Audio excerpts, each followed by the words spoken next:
ভাই আমার 7টা গাড়ি শেষ হয়ে গেছে গা ভাই, আমার গাড়িটা ওই গ্যারেজ থেকে ওই সোয়ামিনে মেলেতে ও আগুন লাগছে। সোয়ামিনে মেলেতে লাগে আমার গাড়িটি ঘুরছে। একটা ফার্স্টে গাড়ি ব্লাস্ট হইলো, গাড়িটা ব্লাস্ট হওয়ার সাথে আরও 2-3টা গাড়ি ব্লাস্ট হয়েছে। এইভাবে আগুনটা আর কি বাড়তেছিল, আগুন ধরছিল অল্পই। এই জায়গায় যখন আগুন লাগছে ধীরে ধীরে এই আগুনটা চারোদিকে আস্তে আস্তে ছড়িয়ে গেছে, যা বিভিন্ন আশেপাশে যত দোকান গ্যারেজ আছে এই জায়গায় সবগুলা গ্যারেজের গাড়ি ঘোড়া আস্তে আস্তে ধাও ধাও করে জ্বলতেছে। সিলিন্ডার না হলো 4-5টা ফুটছে। আমরা এখানে 7টা দিকে আইছি, দেখি আছে খালি আগুন ধরতে আছে।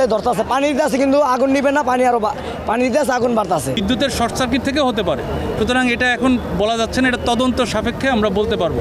আমরা এখন পর্যন্ত কোনো আহত নিহতর সংবাদ পাইনি এবং আমাদের সবাই আল্লাহর রহমতে ভালো আছেন। এই পর্যন্ত আমরা 9টি ইউনিট কাজে লাগাতে পেরেছি, আর আমাদের 4টি ইউনিট এখানে চলে আসছে বাট কাজ করতে পারে নাই।